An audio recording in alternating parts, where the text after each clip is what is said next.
Okay, so the chapter is all about unemployment and inflation. This is a pretty straightforward chapter. A lot of the concepts you're going to be either familiar with already. I'm sure you know what unemployment is, the unemployment rate. We're going to, define some terms, and there's going to be some basic formulas. But the good thing is you'll see a good amount of questions from this chapter. You should aim to ace the questions because they're going to be pretty straightforward, and you should see a good chunk from this. It's, you know, relatively easy to grasp compared to other chapters. For example, the last one, there were a lot of terms that you weren't familiar with. This one will feel a lot better, a lot of familiar concepts just from reading the news and whatnot. You'll be familiar with stuff, you know? So, Okay, awesome. okay, so the first section, we're moving towards unemployment, but before we go into that, there's a few terms that we need to define. So the first one is labor force. So what we're trying to get to in the first section is the unemployment rate. Now, we'll look at how to calculate that, the formula to calculate that.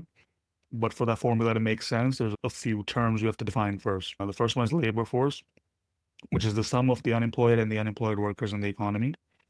Okay, pretty straightforward. And the unemployment rate is the percentage of the labor force that is unemployed.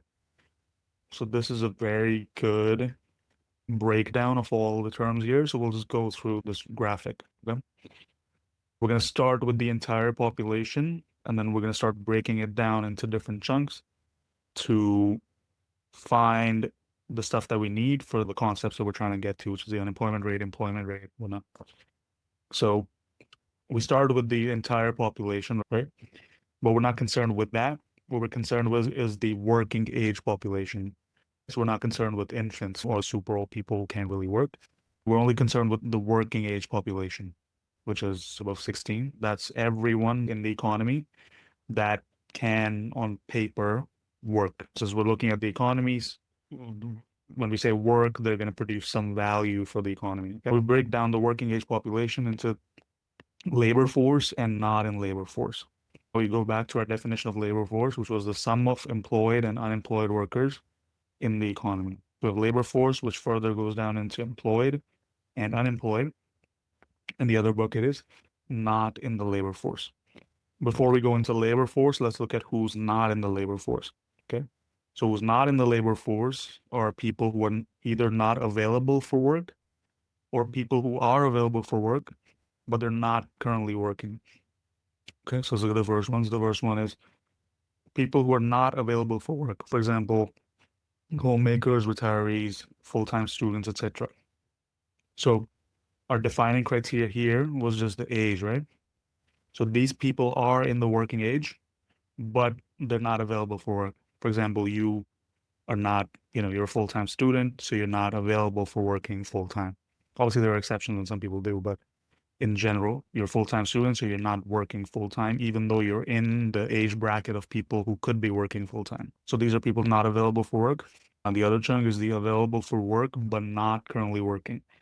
So within this further, we have two categories. One is discouraged workers, and the other one is not currently looking because of childcare responsibilities or transportation or other problems. These people are available for work, but they're not currently working. The majority of it is going to be this bucket, right? As you see, 5.2 million out of 6.2 is because they have some sort of issues that are preventing them to be able to work. And the other one are just discouraged workers who've been, let's say, looking for a job for a long time. They haven't found it, and they're no longer actively looking for work. Okay. So that is everything that's in the not in the labor force category. Okay. Does that make sense? Any questions? No, we're all good. Okay. So let's go back to the labor force. So this is the majority of the stuff. So this bracket here, you're basically just going to be excluding. When you get a question, it's going to most likely ask you to find the employment rate and the unemployment rate. Most of this info, you need to be able to recognize it so you can exclude it out of the equation, most likely. So in the labor force, you have employed and unemployed. Let's go deeper into that. Let's look through the definitions here. Discouraged workers are people who are available for work but have not looked for a job during the previous 4 weeks. So the criteria we're using for the purposes of this course is 4 weeks. If a person hasn't looked for a job for the past 4 weeks, then they go into this bucket of discouraged workers because they believe that no jobs are available for them. All right. So now let's look at our unemployment rate and the labor force participation rate. Once you find the unemployment rate, you can find the employment rate from that as well, right? It'll be just the inverse of that. Our formula is number of employed, okay, meaning this, divided by the labor force, which is this, times 100. So I think the main thing that you'll be tested on in this, right? The main distinction you need to know when calculating the unemployment rate is we're going to use the labor force and not the working age population. An example of a question would be, let's say the working age population is 250 million. Out of that, the labor force is 100 million and the employed is, let's say, 50 million. Okay. And they'll ask you to find the unemployment rate. So how would you go about that? So you're given the employed. From that, you can find the unemployed, right? Because the total labor force is 100. 50 million are employed. That means the other 50 million will be unemployed. The unemployed would be the labor force minus the employed, which would be 50 million. To find the unemployment rate, you would simply take the unemployed, divide it by the labor force times 100.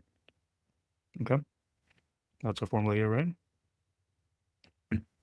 Unemployed divided by the labor force, so 50 divided by 100 times 100, which would be 50%. Obviously, I took very simple numbers, right? So you're 50%. So what I was trying to say was that you see this working age population number here. So this is completely useless throughout all of this, right? We did not use it even once. So that's simply there to confuse you so that you use that as the denominator here in the labor force. Instead of labor force, you would use that and then you would mess it up. Okay. So that's what I'm saying. This working age population is mostly going to be given to you so that you can recognize that it is to be excluded to find the employment rate and the unemployment rate. Okay. Does that make sense? So that's your unemployment rate. The next one is the labor force participation rate. And so there's the formula for that. So the labor force divided by the working age population times 100. So this basically tells you the percentage of the working age population that is in the labor force. Okay, so you just take the labor force divided by the working age population times 100. Kind of same way where when we're finding the unemployment rate, you take this unemployment rate divided by the labor force times 100. Now you're trying to find what percentage of the working age population is in the labor force. So you'll take the labor force divided by the working age population times 100, right? So that gives you the labor force participation rate. And then the final one is the employment population ratio, which measures the percentage of the working age population that is employed. Okay. So that's simply the employment divided by the working age population times 100, meaning this employed divided by the labor force times 100. So the percentage of labor force that is employed.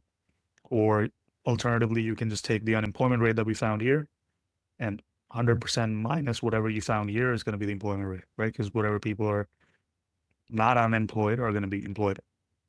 So that's pretty straightforward stuff, and you should see a few questions from this. So this is the stuff that you should definitely nail and get full marks. You have an example here, which is pretty much the example that we just did. The one that I just made up. All right. No questions out of that. Good to move forward. All good. Do you mind scrolling up? I didn't get a chance to write down the last one. So if you can just pull up the last one, please. Thank you. I like to credit myself as the, oh, are you okay? I just can't get over this cough. It's been like a Oh week. gosh. I hate that. The never-ending cough is the worst. Yeah, I've tried like so many different medications as well. It's just not going to work. Have you tried, like, obviously, like, are you talking about pharmaceutical drugs? Yeah. Yeah, like I've tried like syrups, and I've been taking lozenges, and then like actual medication as well. It's like nothing's working. Oh my God. Ha- I mean, you could always resort back to the good old honey, hot honey with lemon trick. That usually works for me. Can't do it. No, Nah. I've had honey, I think 3 times, and I've vomited every single time. I used to dislike it too, except the only way I will actually have honey is if I put it in my tea. Like honey flavored things, I don't know why I'm fine with them. I don't love them, Mhm. but if something has a little bit of honey flavor, it's fine. But actual honey, I can't do it. Mhm. Fair enough. That's me with shrimp. I can't do it. Like, I will throw up if I eat shrimp. It will never happen. I love shrimp. I had it today. Oh yeah. Not for me. I got food poisoning from it once, and I've never been able to revert back to that. Yeah, that's pretty common if you have some sort of traumatic experience with it. Then that makes sense.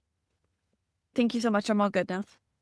Whether you'll get any questions on it, if you're interested in the data on unemployment, you can look through it.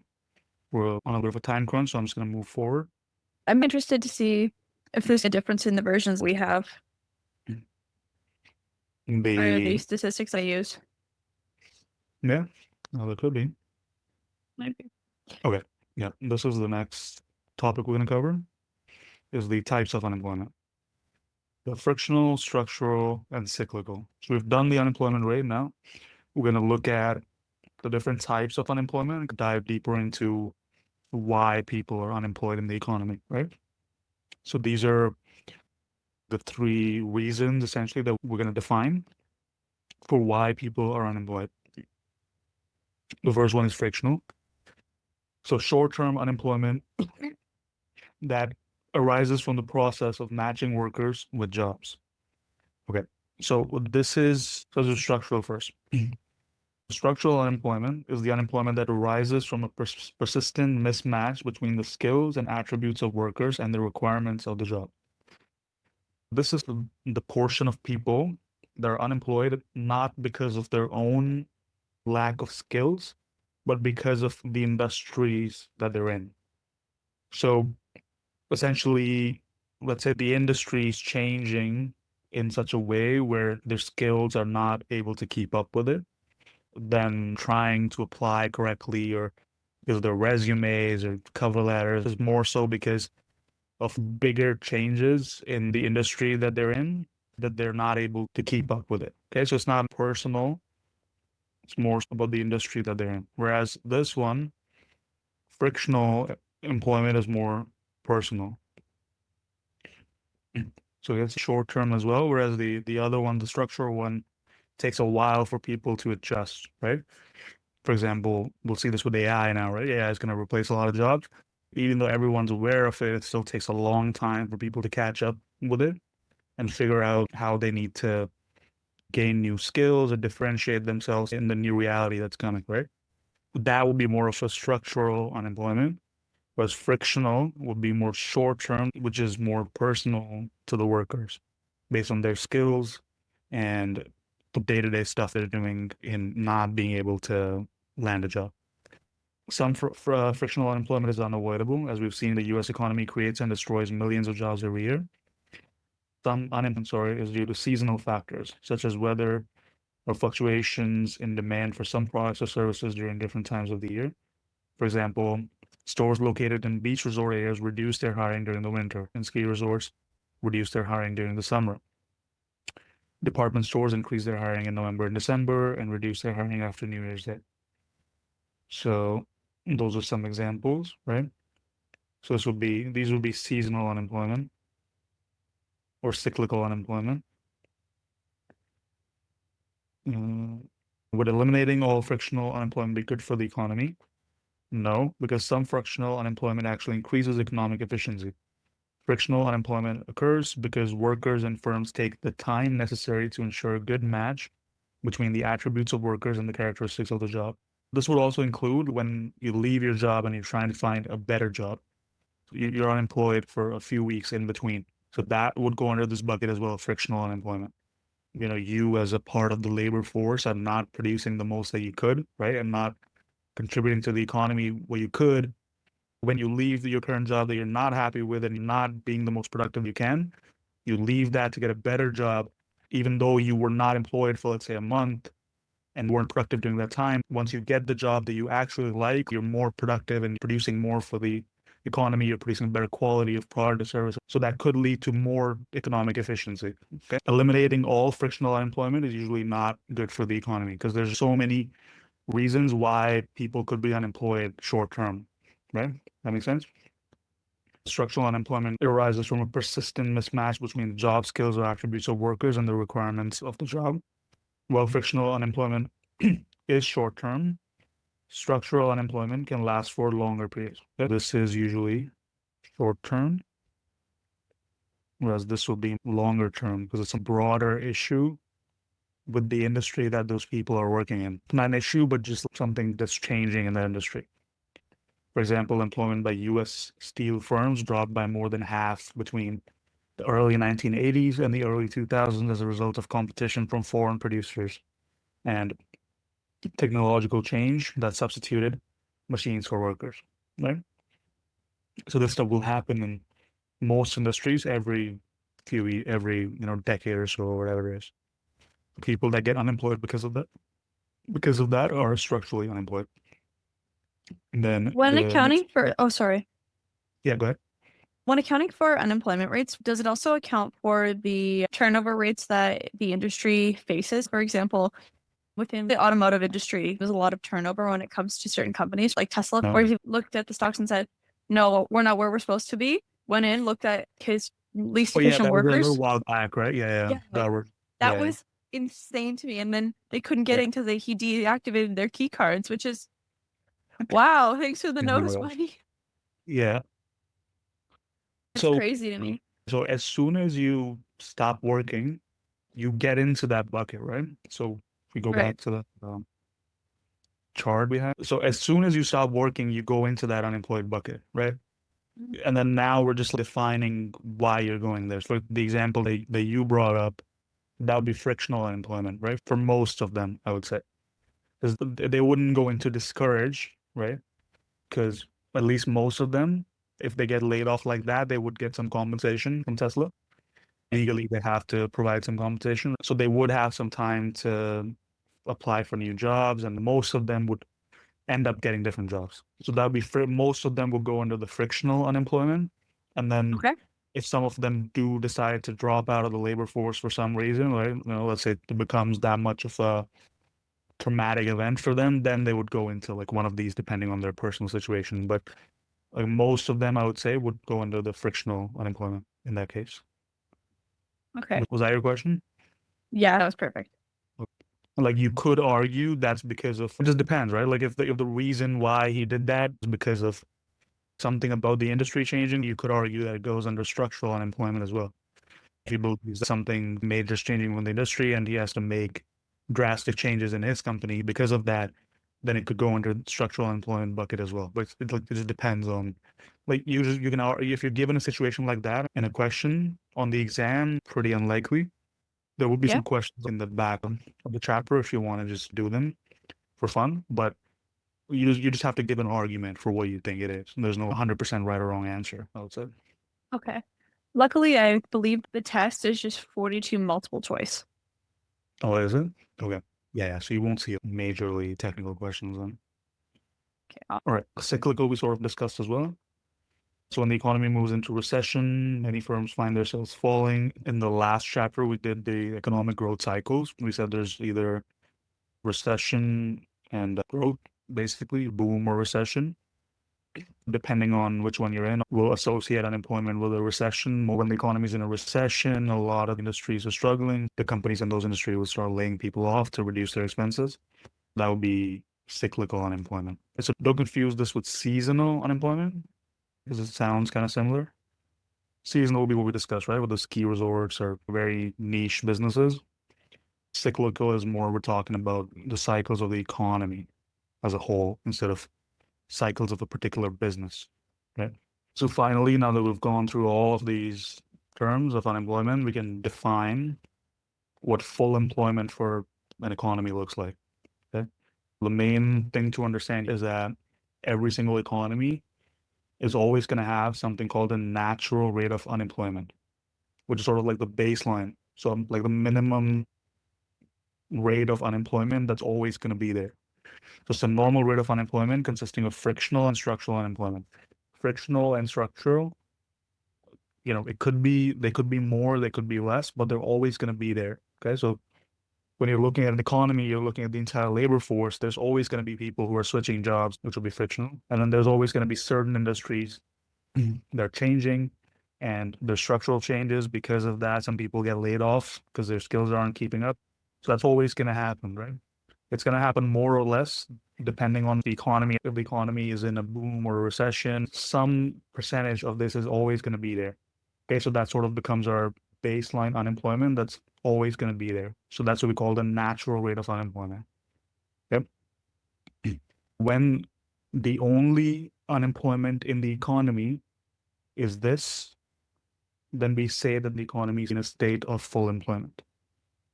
Okay? So essentially, natural rate of unemployment is frictional unemployment plus structural unemployment. And then full employment is when the only unemployment in the economy is either frictional or structural. Nominal real interest rate.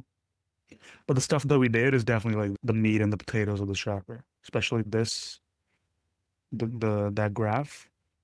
This, this I would say is the bulk of the chapter. We did in the last chapter as well, price level, inflation rate.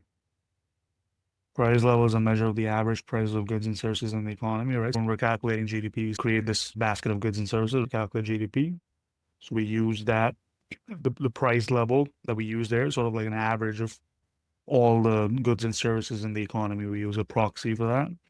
And the inflation we measure year over year, or take a base year in the current year and see how the prices change for that basket of goods and services, and that gives us the inflation rate, right? We take that basket, see how much it cost 1 year ago compared to how much it costs now, and that gives us a good measure for how much the prices have changed from the last year to the current year, right? So that was our inflation rate. Another thing here is the CPI, Consumer Price Index. It's an average of the price of the goods and services purchased by the typical urban family of four. This is, again, going back to the price level. It's like a basket of goods and services that we're creating. So we take the most common family number in whatever country you're analyzing. So we're in Canada, I assume it's four. And then a typical, like the most common family, what would they consume on a day-to-day basis? So we take those goods and services, see how much they cost today, compare them to a year before or whatever the base year is, and then the percentage increase from the base year to today gives us the inflation rate. Okay. So this is what the CPI is, right? Where essentially where people are spending most of their, like how people are spending their income. So these are the things that we find the costs for in the base year and this year and compare them to find the inflation rate. So this is a formula for CPI. The expenditures in the current year divided by the expenditures in the base year, which could be anything, times 100. Okay. So all of these values will be, if you get a question on this, will be very easy. Like you'll be given these two terms and just be asked to calculate the CPI. So you just need to have this formula in your notes. My gosh, whoever invented the erasable pen deserves a award of some sort because I don't think I can ever live without these ever again. Yeah, you like them? The best thing ever. They're especially good for notes because pencil, I find sometimes if you don't have a good quality pencil, the lead doesn't transfer appropriately and then it just looks all faded. At least with these, they're nice and bright. I can pick whatever color I want and I can make as many mistakes as I want. So like if you look at this example here, our base year is 1999, and then they've given you 2 years that you're analyzing data for. So the base year number is the same for both years, the 750, right? So this is the basket that we've created in this case, what the people are spending their money on. And then this is how much those things costed in 1999. This is how much they cost in 2012. This is how much they cost in 2013. So like CPI, you just take whatever year you're analyzing today. So if you're analyzing 2012, you take the 900 divided by the base year expenditures, which is 750 times 100. That gives you 120. And then if you're analyzing 2013, then you take how much they cost today, 915, divided by the base year, which stays the same, the 750 times 100. That gives you 122. So how do you interpret the values of 120 and 122? First, recognize that they're index numbers, which means they're not measured in dollars or any other units. So this is not a percentage or anything, right? The CPI is intended to measure changes in the price level over time. We can't use the CPI to tell us in an absolute sense how high the price level is, only how much it has changed over time. We measure the inflation rate as the percentage increase in the CPI from one year to the other. If you're trying to measure the change from 2012 to 2013, you do your general percentage formula, which is the change divided by the base year times 100, right? So the 122 minus 120, which will give you the change, which is 2, divided by 120 times 100, which gives you 1.7%. Obviously, it's never going to be exact because you can't possibly know what every single family is spending every single dollar on. That's why we take the most common, the basket that we create is the closest that we can get while still doing a macro analysis. So based off of that, we can say the prices rose by 1.7% from 2012 to 2013. Okay. Another definition we have is the PPI, the producer price index. So now instead of looking at the consumer, in this case, you would look at the producer. So instead of having a basket of goods, it's going to be an average of the prices received by producers of goods and services at all stages of the production process. Okay. In addition to GDP deflator and CPI, the government also computes the PPI. Like the CPI, the PPI tracks the prices of a market basket of goods. Instead of consuming, now we're looking at the production cycle and how much they're paying for the intermediate goods and the goods that they're using in the process of production. The PPI includes the price of intermediate goods, such as flour, cotton, yarn, steel, and lumber, and raw materials, such as raw cotton, coal, and crude petroleum. So how much basically the producers are paying for the inputs that they're using in producing whatever it is that they're producing. How much the prices of those inputs have changed year over year. There's something term that you should know. All right, and the final thing we're going to do is the real versus nominal interest rates. This you could definitely see a question on. The nominal interest rate is the stated interest rate on a loan. The real interest rate is the nominal interest rate minus the inflation rate. And an applicable example of using the inflation rate. If you go to a bank and try to get a loan for $1,000, the interest rate that they state in the documents that they give you is essentially the nominal interest rate. So that's the interest rate today that they're going to demand for lending you that money today. The real interest rate is the nominal interest rate minus the inflation. So let's say they ask for 6%. Okay. So if they lend you $1,000 today for a year back, you'll pay them $1,000 plus 6%. So you'll pay them $1,060 a year from today.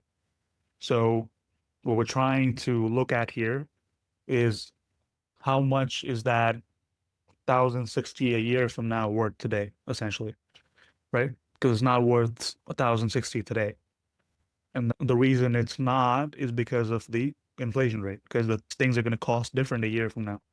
It's not worth $1,000 1 year from now. You're going to pay them back 1,060. So it's useful to have an idea of how much that 1,000 that you borrowed is actually worth a year from now, right? To see if that 6% that's costing you, the loan that's costing you 6%, is it actually worth for you or not? So the only thing that you need to consider then is the inflation rate a year from now, right? So that's where the real interest rate comes in, which is the nominal interest rate minus the inflation rate. Very simple formula, obviously. So let's say in this example, they're saying the inflation rate is 2%. So the real interest rate is simply nominal minus inflation. So the 6%, which was the stated interest rate on the loan, minus the inflation rate, which was 2%. So the real interest rate is 4%, meaning in reality, you're only paying 4% on that loan because the prices have gone up by 2% anyway. So you would have paid that 2% anyway, right? Everything's 2% more expensive a year from now. So that would have been your cost anyway. So you're paying just 4% in reality. That's why it's called the real interest rate. So that 4% is really the only thing that you should be looking at instead of the 6% is the idea. Okay. All right. I think that's it. Any questions on any of the stuff? That seems to be all pretty good. I would consider myself pretty strong in math. Give me an Yeah. equation and I'll be fine. I think this chapter is the one that makes the most sense to students because there's a lot of stuff that you're already familiar with, right? Stuff that you see in your day-to-day life. So yeah, it's pretty easy to grasp. The questions are going to be straightforward as well. Definitely try and ace the questions from that chapter. I don't think there could possibly be that much content to go over. Honestly, I'm watching me jinx myself by saying that, but Yeah. chapters 4 and 5 have definitely been the largest so far that we've done. So I'm expecting there to be a majority on at least those two. Yeah. Even three. Like, three was a pretty big one as well because we touched upon the more basic concepts in micro as well. My question. Want to do PPF or are you good with that? PPF, I think I'll be fine. All you really got to know is as long as it's along the PPF, you're good to go. Boom. Got the entire chapter summarized. Yeah, if you're on the PPF, you're good. If you're inside, it's not good. If it's outside, it's unattainable. Yeah. It's super simplified, right? Because you're assuming the economy can only produce two goods. So you have one good on the x-axis, one on the y-axis. That's all the economy is producing. Just looking at the trade-off between the two, right? And the marginal cost is another thing you should be good with. Yeah, marginal cost, opportunity cost. Those are So whenever you see, you'll see a lot of marginals, and I mean you saw it in micro as well, right? So you have marginal cost, you have marginal benefit, you have marginal production, you have marginal utility. There's just so many marginals, right? So whenever you see marginal, the word marginal, it always means additional. So right. you look at marginal cost, it's the additional cost of producing one more unit of that good. Okay. Right. So Is there marginal utility in macro? no, like utility is not a thing in macro. Marginal utility are our arch nemesis. It's my arch nemesis. I cannot do marginal utility. It's my least favorite part of micro. Really? Oh, that makes me so happy. Dude, there's so much of it in 2310, like the intermediate micro. It's so much of it. Well, I'm not in MEP, so no more economics after this year. That's it. I'm done. I'll be moving on to my HROB and my principles of management. It'll be so nice. Yeah. Yeah. Yep. Yeah. That sounds like a good time to me. Okay, do you have an outline of the test? I can double check that right now. If you have it, bring it up. We can go over it quickly. See if I can give you any tips for it. Thank you. Appreciate it. Okay. I'm going to share my screen. Yes, you're allowed to record the screen. That is okay. So this is basically what it's on, the test itself. There's not an exact breakdown for how many questions. I know Adame was really good with that. With her assessments, she'd break down exactly how many questions there are for each chapter, but it's understandable because it's all mine. 70 minutes. You said what, 40 questions?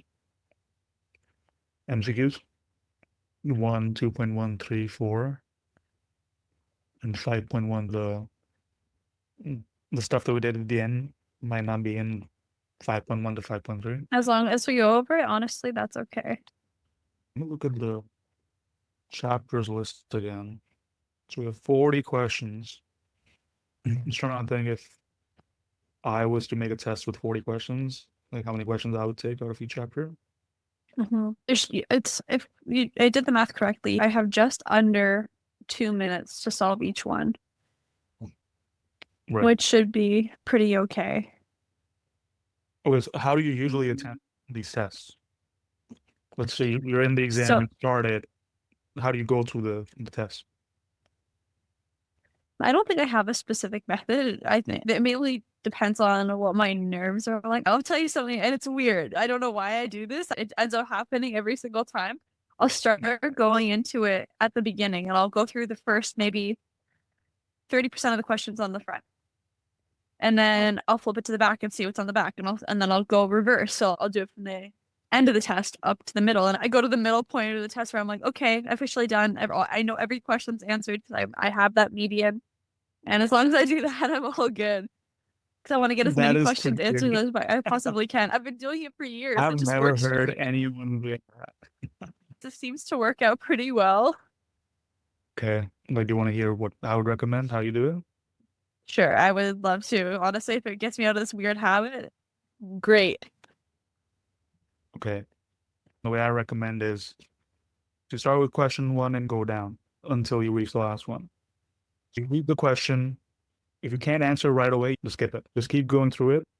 And a lot of them you would be able to answer right away. They're going to be like super straightforward. It's just going to be a definition. You just have to pick a term, what this means, or a super simple math problem. For example, unemployment rate. They'll give you the number of unemployed divided by the labor force times 100. You can just do it quickly, right? When you go through the test the first time, answer the ones that you 100% know. That should be at least 25 to 30% of the test. And as you're going through it, the ones that, okay, so there's going to be certain ones where you won't know because you're going to be given multiple choice, right? So you wouldn't be 100% sure which one it is, but you'll know it's one of these two, for example, either A or C. So you just put a dot or something in front of them. It's going to be one of these two. You just, and then Okay. don't about which one it is. Just move on. It's effective because that way you quickly go through the test. You know exactly what's on the test. So you're not worried at the end. You've gone through the test Right. already in the first 15 minutes. You know every single question on the test. That anxiety is out of the way. So you do that. You've answered, let's say, 40% of the questions, you know 100% you got them. Then you go back to the ones where you knew some, but you don't know 100%. You've dialed it down to the final two, for example, or if it's a math problem, you're trying to do it, but you don't, none of the four are the answers, but it's one of them is pretty close. You fix your math or something. Then you spend, I would say, that's where you spend like the most amount of time because those are the ones where those are the ones you can get right. You're pretty close to getting them right. So the when you go the first time, you'll be able to answer them quickly. I would spend the majority of the time finding the right answer for these ones, the 30 to 40%. And then let's say there's 20% left that you have no idea what the answer to those are. That's Mhm. where you'll guess. Okay, so there's no negative points, so you have to guess. Don't leave anything blank. Another thing, if all of the above is an option, it's usually the answer. All of the above, and if none of the above is an option, it's usually not the answer.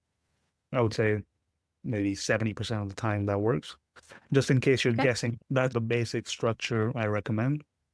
You have like 4 years to practice tests. So try running it this way, see how it goes for you. You can develop your own method from there, but that's what I recommend. That sounds like a good plan to me. I'll try my best to do this. I hate the platform that I'm doing it on. It's the D2L like lockdown browser. So you have to keep eye contact or else, oh no, you're being flagged. And all of a sudden it's this whole debacle. I wrote an exam on it and looked past my computer because my eyes tend to wander around whenever I'm doing an assessment. And it's like Yeah. all of a sudden the screen goes dark and it's like pop-up window saying you are looking away from your screen. Make sure to maintain eye contact at all times. Oh, like, I'm sorry. I'm just thinking. It's so stressful. I'm sure they keep updating that software every year too, right? 'Cause I don't think they used to have, and when I was giving exams and I had it, it was more so like invigilators actually like in real time watching the student screen and see if they find something fishy. But Yeah. it's changed over the years. Yeah, I it's weird. mean, No, you don't use okay. I was just gonna say don't stress too much about it because it's not just happening for you; it's happening for everyone. Right. I'm surprised they haven't programmed the software in a way where it prevents students. Because I know, for instance, my phone could be right on the side of my computer and it doesn't flag that at all in any way. And I'm just like, how have we not figured this out yet? Like detecting anything. If you're staring at at a certain point for too long, it doesn't do anything. But